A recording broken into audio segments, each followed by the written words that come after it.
साहेब, जागा वाटप अद्याप झालेलं नाही आहे महाराष्ट्रातलं, नेमक्या काय घडामोडी नाही, असं आहे की हळूहळू होत आहे जागा वाटप. आता अगदी नाशिकचं जरी आपण म्हटलं तर आता आपली निवडणूक किती तारखेला आहे? 20 मेला आहे आणि काय ते 26 एप्रिलला फॉर्म भरायचे. 24-26 आहे ते, बरोबर. मग आता किती महिने अख्खा आपले मार्च आहे, परत हे आहे. आता 5 टप्प्यामध्ये ही निवडणूक असल्यामुळे जसजसं हळूहळू ते एक विभाग जे आहे ते घेत आहेत आणि जे त्यांना जिथे वाटत आहेत किंवा आता हे 100% यांचे नाव डिक्लेअर करायचे ते करत आहेत. काही ठिकाणी चर्चा होते. तर ही प्रक्रिया चालू राहील ना, आणखी महिनाभर सुद्धा चालू शकते. कारण 26 एप्रिलला फॉर्म भरायचे आहेत आपल्या नाशिकचे, दिंडोरीचे, मुंबईचे. राज ठाकरे दिल्लीत गेले, महायुतीमध्ये नवीन घटक पक्ष जोडला जातात अशी चर्चा आहे.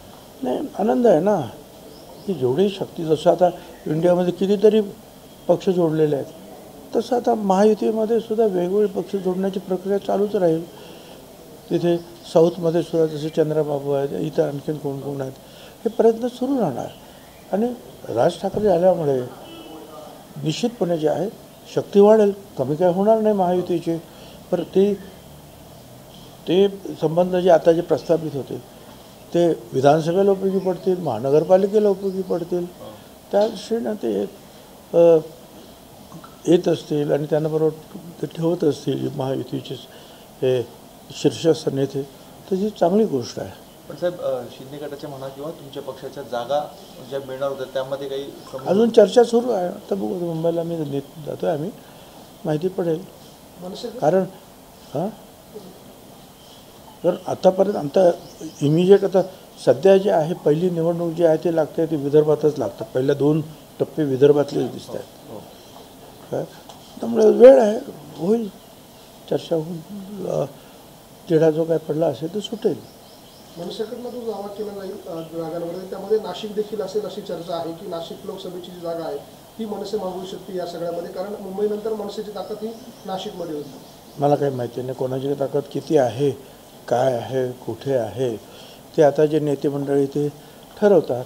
सर्वेसुद्धा होत असतात कोणाची किती ताकद कुठे कुठे आहे ते, आणि त्याप्रमाणे चर्चेला ते वाव मिळतो त्यांचा. काल भाजप कार्यालयामध्ये नाशिकच्या जागेसाठी भाजप कार्यकर्ते पदाधिकाऱ्यांनी घोषणा केली. त्यामुळे आधीच 3 पक्ष आहेत. मनसे आल्यावरती अशा काही जागांवरती अधिक वाद वाढेल असं वाटतंय. कधी? काल भाजप कार्यालयामध्ये भाजप कार्यकर्त्यांनी एक घोषणाबाजी केली की नाशिकची जागा भाजपलाच मिळावं. आधीच महायुतीमध्ये 3 पक्ष आहेत. मनसे आल्यामुळं अजून अशा काही जागांवर असं काही नाही. मनसे काय तुम्हाला सगळ्या काही जागा मागत नाही आहे. परंतु जर एखाद्याला बरोबर घ्यायचं असेल तर काही जागा सोडाव्या लागतात. आता तिकडे सुद्धा महायुतीमध्ये सुरूच आहे ना, वंचित प्रकाश आंबेडकरांचे तो वंचित संघ जे आहे त्यांच्याबरोबर चर्चा सुरूच आहे. एक द्यायची का 2 द्यायची का 4. आता ज्यांना बरोबर घ्यायचे त्यांना जागा द्याव्या लागतात ना. आणि शेवटी जे आहे एकदा वरून इथं नक्की ठरलं मग ह्या सगळ्या चर्चा ज्या आहेत आपोआपच थांबतात.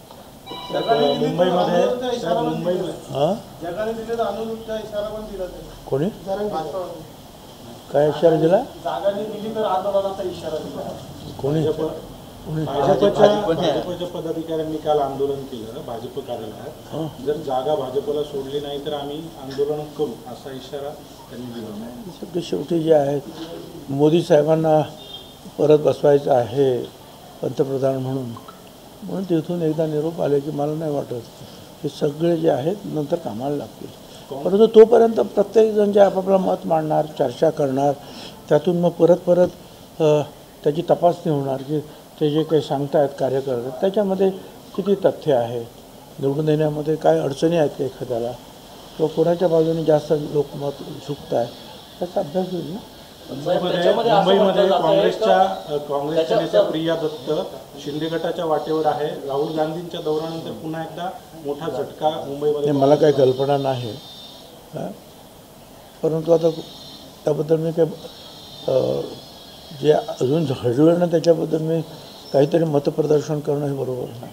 भाजपवाल्यांचं असं म्हणणं आहे का 10 वर्षामध्ये हेमंत गोडसेंनी नाशिकचा विकास केला नाही, दत्तक नाशिकचं काही झालेलं नाहीये, म्हणून ही जागा भाजपला द्यावी. ठीक आहे ना, भाजपचे कार्यकर्ते प्रमुख कार्यकर्ते असं म्हणत असतील, तुम्ही जे म्हणता त्याप्रमाणे की 10 वर्षामध्ये हेमंत गोडसेने काही केलं नाही म्हणून जागा त्यांना द्यावी, तर ते तपास होईलच ना त्याचा.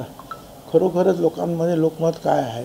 आजकाल या अनेक गोष्टी ज्या तुम्हाला कल्पना नाही, हे सर्वे घेतले जातात वेगवेगळे, 1, 2, 3, 4 दिवसाला वेगवेगळे सर्वे येत असतात आणि मग त्याच्या सगळ्यांचा गोषवारा घेऊन कार्यकर्त्यांबरोबर चर्चा करून परत तर जे आहे SIT डिपार्टमेंट वगैरे जे असते, इंटेलिजन्स असतो त्यांचा, परत भाजपसारख्या जे आहेत त्यांच्याबरोबर इतरसुद्धा अनेक संस्था आहेत की त्या तळागाळामध्ये अतिशय शांतपणे काम करत असतात.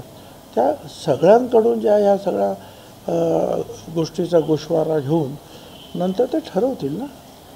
अजित दादा एकटे पडले असं चित्र आहे बारामतीमध्ये. त्यांचे सख्खे भाऊ देखील त्यांच्या विरोधामध्ये आता मैदानात उतरत आहेत. आता हा खरं म्हणजे याच्यावर भाष्य करणं आम्ही योग्य होणार नाही, परंतु हे असं दिसतं आहे की अजितदादाचे बरेचसे सगळे सर्व नातेवाईक भाऊ वगैरे जे आहेत अजितदादाच्या विरोधात उभे राहील. माझं एवढंच म्हणणं आहे त्या सगळ्यांना की ठीक आहे, तुम्हाला अजितदादांना विरोध करायचा करा, कुणीतरी विरोध करतोच, कुणीही उभं राहिलं तरी कुणीतरी विरोध करतोच, करा ना, परंतु भाषेवर थोडंसं जरा नियंत्रण ठेवलं तर बरं होईल.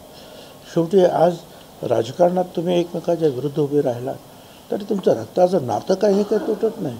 आज ना उद्या जे आहे हे परत तुम्हाला कुटुंब म्हणून एकत्र कुठल्या तरी कार्यक्रमामध्ये यावंच लागणार आहे, चर्चा करावी लागणार आहे, एकमेकाचं तोंड बघावंच लागणार आहे. त्यामुळे ही रक्ताची नाती काही तुटत नाही. अगदी आता अलीकडे किती तरी भांडण झालं उद्धव ठाकरे आणि राज ठाकरे, तर उद्धवजीचं काही अडचण निर्माण झाली तर राज ठाकरे जातात, राज ठाकरेकडे काय झालं काय तर ताबडतोब उद्धवजी फोन करतात काय झालं. त्यामुळे रक्ताची ही नाती असतात. तर हे लक्षात ठेवूनच जे आहेत ही वक्तव्य केली पाहिजेत असं माझं मत आहे. थँक्यू. धन्यवाद. अजितदादा गटाच्या मंत्र्यांनी 1 महिन्यापूर्वीच राजीनामा दिला होता असं रोहित पवारांनी धनंजय मुंडेंना टोला लागवला. काय झालं? रोहितदादांचं असं म्हणणं आहे, रोहितदादा काल असं म्हणाले की राष्ट्रवादीच्या एका अर्थात अजितदादा गटातल्या एका मंत्र्याने 1.5 महिन्यांपूर्वीच राजीनामा दिलेला आहे आणि ते कृषी खात्याशी संबंधित आहे आणि कृषी खात्याची अनेक कामं जी आहेत ती त्यांनी राजीनामा दिल्यामुळे होत नाही असं अप्रत्यक्षपणे त्यांनी नाव न घेता बोलले. माझ्याकडे तसं काहीही माहिती नाही. अजितदादाच्या एकाच मंत्र्याने राजीनामा दिलेला होता, 16 नोव्हेंबरला दिला होता, तो छगन भुजबळांनी दिला होता. कारण मी त्या अंबडच्या OBCच्या रॅलीला मला जायचं होतं, त्याच्यामध्ये रॅली घ्यायची होती. त्याच्यामुळे असं नको की बा सरकारच्या विरुद्ध मी काहीतरी बोलतो आहे म्हणून मी माझा कॉन्शियस क्लिअर करण्यासाठी ज्यावेळेला कुणीही राजीनामा मागितलेला नव्हता त्यावेळेला अगोदर राजीनामा दिला आणि नंतर गेलो. परंतु नंतर मुख्यमंत्री आणि दोन्ही मुख्यमंत्र्यांच्याबरोबर चर्चा घेऊन त्यांनी सांगितलं की तुमचं मत तुमचं असू शकतं, OBCचं सुद्धा मत मांडायला काही हरकत नाही, लोकशाहीमध्ये ते मत मांडू शकता, राजीनामा देण्याची आवश्यकता नाही. ठीक आहे, तो मला माहिती आहे राजीनामा, बाकी दुसरा राजीनामा नाही माहिती. अजित पवार हे राजकीय अपप्रवृत्ती आहे, त्यांना संपवायला पाहिजे असं विजय शिवतारे म्हणाले आहेत, असं एकनाथ शिंदेंनी समजवलंच नाही. आता प्रत्येक जण जो आहे ना आता वेगवेगळं जे आहे, एकदा राजकीय या आखाड्यामध्ये उतरल्यानंतर जसं आता सगळ्याच ठिकाणी जे आहे डिटोरेशन सुरू आहे, सगळ्या क्षेत्रांमध्ये आहे. ते मेडिकलमध्ये असेल, शिक्षणामध्ये असेल, आणखी कशात असं तसं ते राजकारणामध्ये आहे आणि निवडणुकीमध्ये सुद्धा.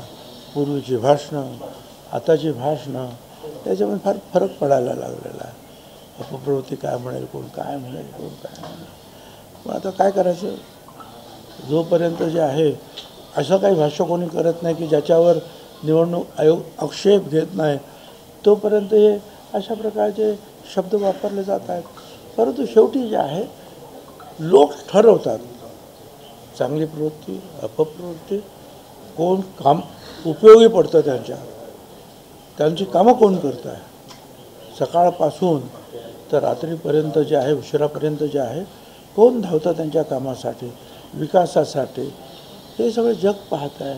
आणि लोकांना ह्या सगळ्या गोष्टीची इतर त्यांची जी भाष्य होतात त्याच्यापेक्षा आपल्याला जवळचा कोण, कोणाला आपण अप्रोच होऊ शकतो, कोण आपली कामं करू शकतो, हे पण लोक पाहत असतात. आणि दुसरं म्हणजे असं की मुख्यतः ही लढाई जी आहे ही महायुती जी आहे त्यांचा प्रधानमंत्री पदाचा उमेदवार नक्की आहे, ते म्हणजे नरेंद्र मोदी साहेब. त्यामुळे मोदी साहेबांसाठी काम करण्यासाठी महायुतीमध्ये जे जे लोक आहेत त्यांना काम करावंच लागेल. आणि त्यामुळं त्याने जे आपल्या भाषेवर थोडंसं नाराजगी व्यक्त करणं एवढं ठीक आहे, पण भाषेवर थोडंसं मला असं वाटतं की कंट्रोल आपण केला पाहिजे. पक्षफुटीची भीती वाटते या सगळ्या पक्षांना जे उमेदवार जाहीर करत नाही किंवा भाजपनं 20 जागा जाहीर केल्या पण त्यांचेच मित्र पक्ष हे बघा, पक्ष वगैरे काही फुटत नाही. एखादा मनुष्य इकडून जातो, तो तिकडे तिकीट घेतो, तिकडचा सुद्धा येतो, तो इकडे तिकीट घेतो. जोपर्यंत हे फॉर्म भरण्याचे तारखा संपत नाहीत तोपर्यंत 2-4 इकडे येणार, 2-4 तिकडे जाणार, हे होणार. त्याच्यामध्ये काही विषय म्हणजे काय पक्ष फुटला असं म्हणायचं काहीही कारण नाही.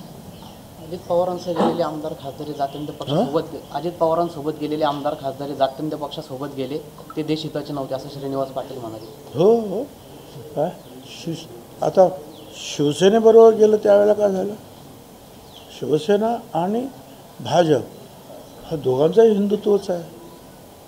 त्यावेळेला कोणी काही बोललं नाही. आताच बोलण्याचं काय कारण, भाजपबरोबर गेलो तर दोघांचं हिंदुत्व आहे. पण आम्ही आमचा पक्ष जो आहे हा त्यांच्या युतीमध्ये आहे. आमचा पक्ष काही भाजपमध्ये आम्ही काही विलीन केला नाही. आणि आम्ही सगळेच सांगतो त्याप्रमाणे महात्मा ज्योतिराव फुले, शाहू आंबेडकर यांच्या मार्गावर चालणारा आमचा पक्ष आहे.